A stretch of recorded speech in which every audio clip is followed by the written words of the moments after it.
Hello everyone, my name is Sergio Llana. I'm a data scientist at FC Barcelona's Sports Analytics Group, and this is a video walkthrough of the code that I have uploaded to the Friends of Tracking GitHub account. The goal of my code is to create these kind of plots. They are Passing networks. They are an application of network science where nodes are players and they are located basically in the average position where they pass the ball in a match, and the edges could represent the number of the passes between two players or the value of the passes. In my case, I assume that each edge aggregates the passes in both directions. So for example, in this case, this edge would represent all the passes between Guerreiro and Bruno Fernandes. So they are like both directions. I think that's all for the introduction. Let's go and see the code. But before, let's see what you need to do in order to run this piece of software. So the plot is totally generic and it doesn't depend on what kind of data we are using. And for that, I have used both the Statsbomb and the Metrica Sports open data samples. So the first you need to do when cloning the repo is to create a folder here called data, and you need to download the content of Statsbomb data, open data here into the it's written here into the data eventing folder. And you have to do the same with Metrica, which is this folder here, this content, into my data/tracking folder. So once you have the data, you need to have also the requirements installed, which are these Python packages, all of them. And finally, this is a third step, but it's optional. If you want to use pass value in the plot, because I'll show you later, there are some kind of customization.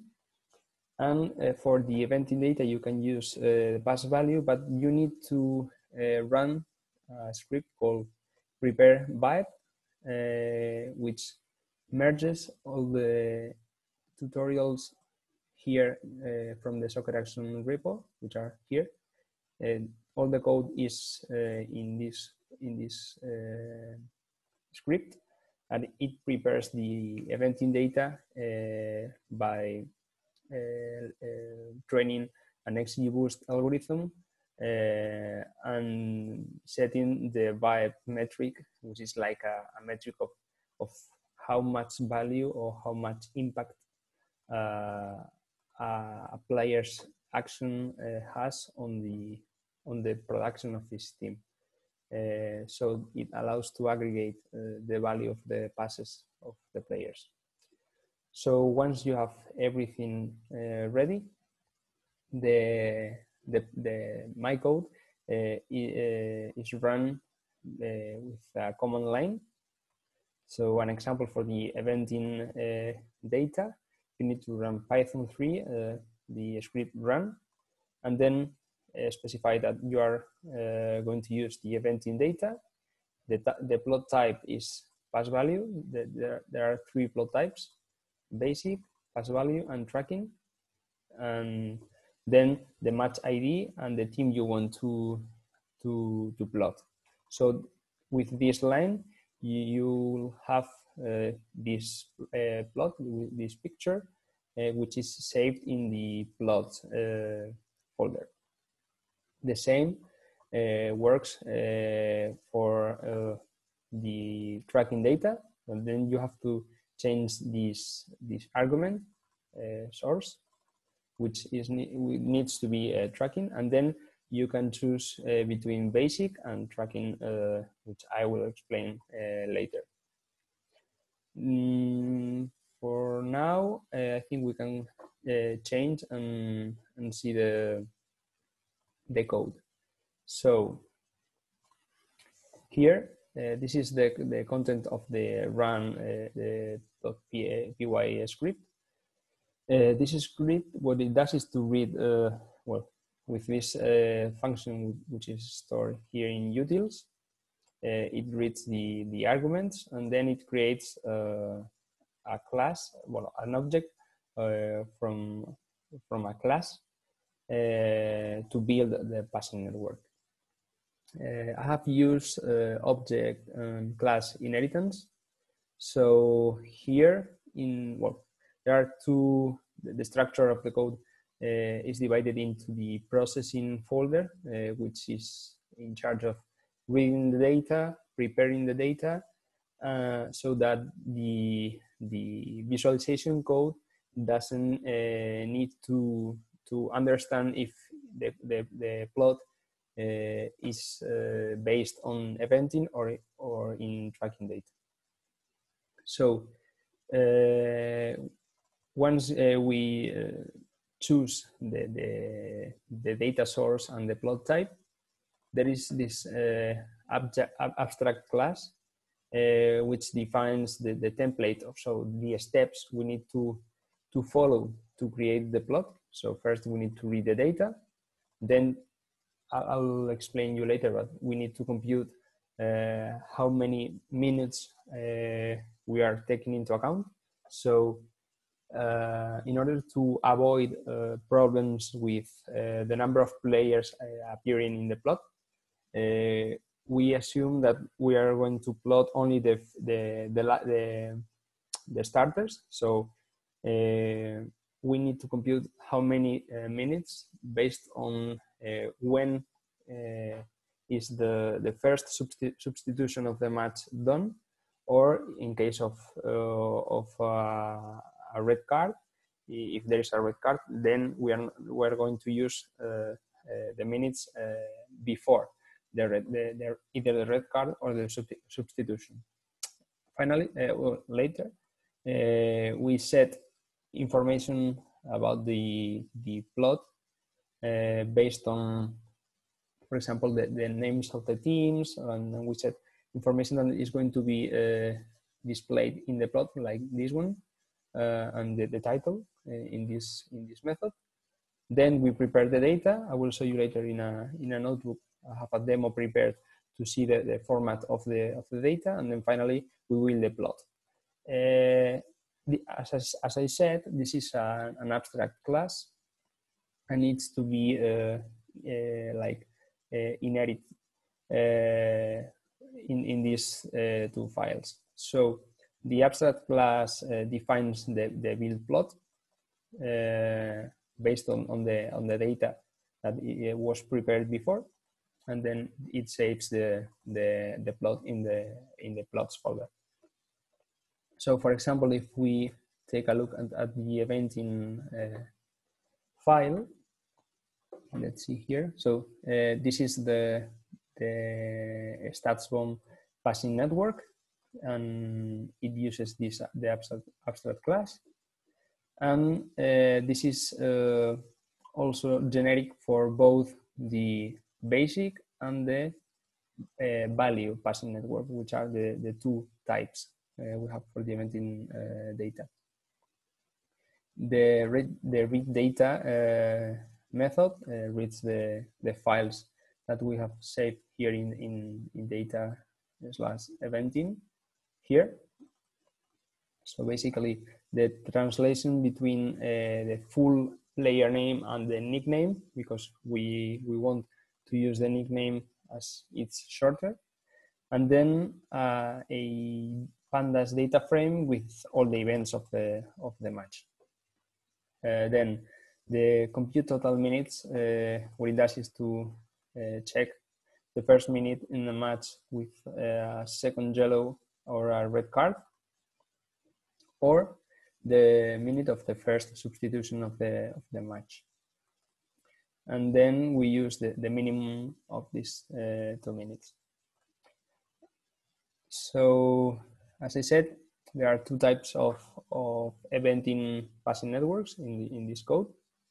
The first one is the basic one. In the basic, we use for the position of the players the average position of the pass origin of a player's passes, and then for the basic one, the edges, both the size and the color scale, would be dependent on the amount of passes, the number of passes between two players.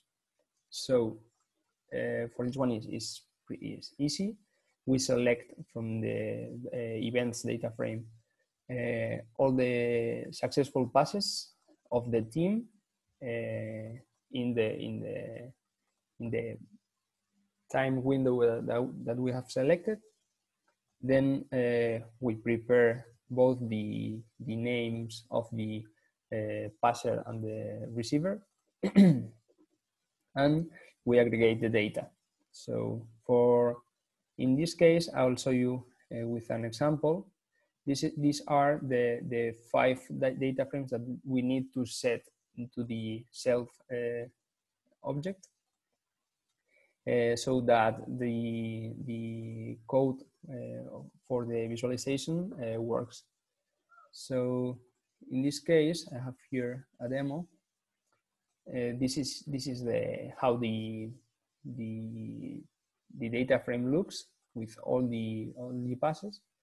And then what we need to do is, in order to know the size and, well, in case of the value, the color of a player, need to do a group by the player name, and then aggregate, count how many passes the player did, and aggregate the value of these passes.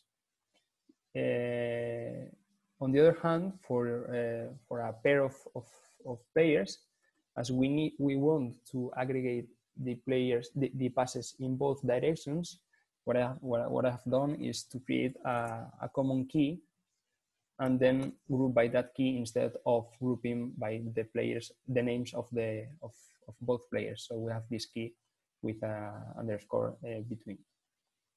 And, well, this is how the data frames need to be. So we need to have a data frame with the number of passes per pair of players, and then another one with the same index but with the pass value, and for the players is the same. So now that we understand this, well, for the basic plot type is this. If we want to use the pass value, it changes a little bit. We need to read all this data that we prepared with this prepare script.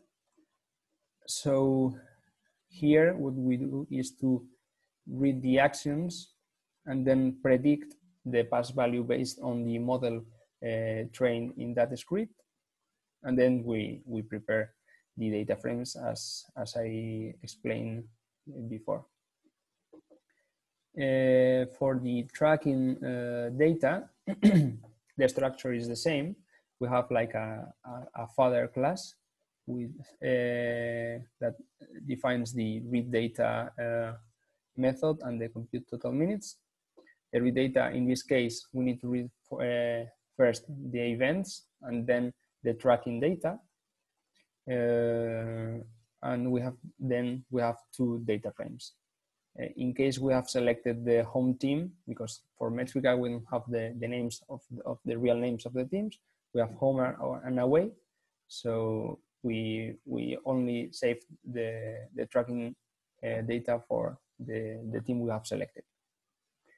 Then the classes are basic. The plot type can be basic or tracking.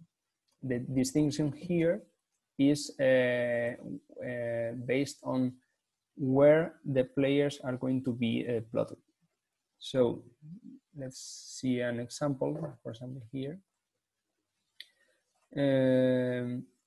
The basic plot type in the tracking data is the same as in the eventing data, because the players are going to be plot in the average position of the pass origins. But as we have tracking data, we can use the potential of this type of data in order to plot in the average position of the player. But if we plot, if we do that, let's see an example here. It's too generic. We need to add context to these plots, because if we mix the positions of the location of the player when his team is attacking and when his team is defending, the average would be in the middle, and then the information we are providing is not too useful. So what I have done with a pretty simple algorithm is is here. Okay, so I have implemented a simple algorithm in order to have the set of frames when the team when the selected team is attacking and defending. So we can customize the plot and say, okay, I want the players plotted in the average location when the team is attacking. So basically, with the types of events that Metrica has, we have these lists of frames that are when the teams are attacking and defending.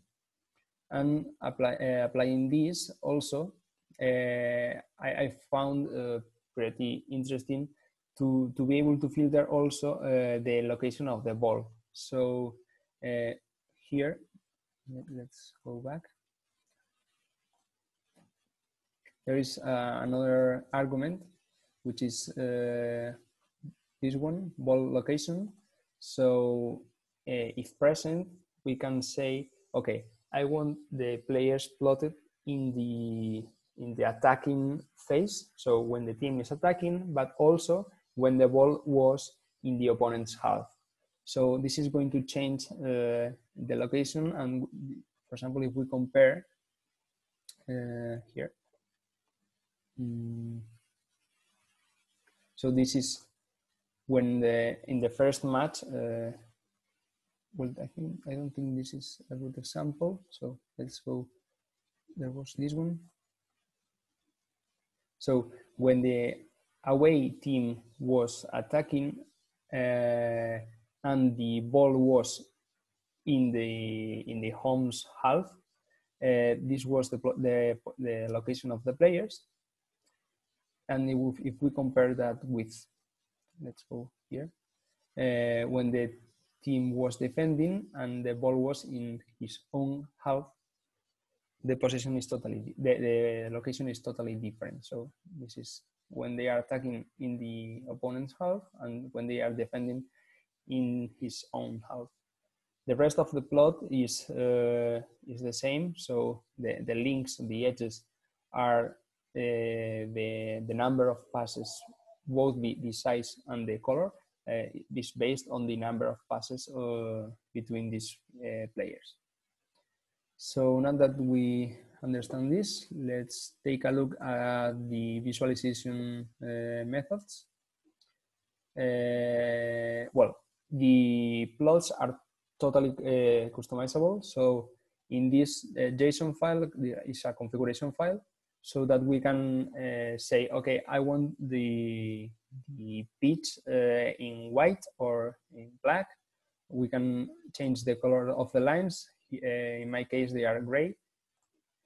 And then we can change the scales, the color scales, and the font, and also the sizes. Here, the sizes of the nodes, and the edges. And finally, this is the code that displays the pitch. Here we read this configuration file, and we have two methods. The draw pitch method, which plots the empty football pitch, and it returns the matplotlib axis so that we can pass it later to the draw pass map. Let's go back here, and we can see how it's configured here. We run the draw pitch, and then we pass the axis to the draw pass map with the data frames that we saw before. So the draw pitch, I'm not going to explain it because it's just drawing the lines of the pitch, and then the pass map is here.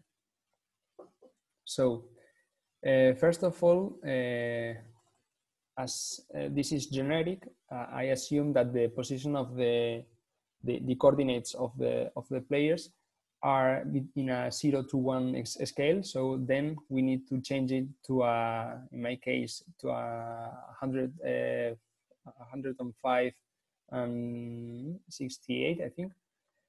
And then, well, this is pretty useful because these plots, for example, this kind of color is going to be dependent on the maximum in that match. So if we want to compare the two plots of two different matches, we are going to lie because the same colors are going to mean the same number of passes. If we want to fix that color, we can pass here a maximum. So in this case, if we say, okay, the maximum number of passes is 50.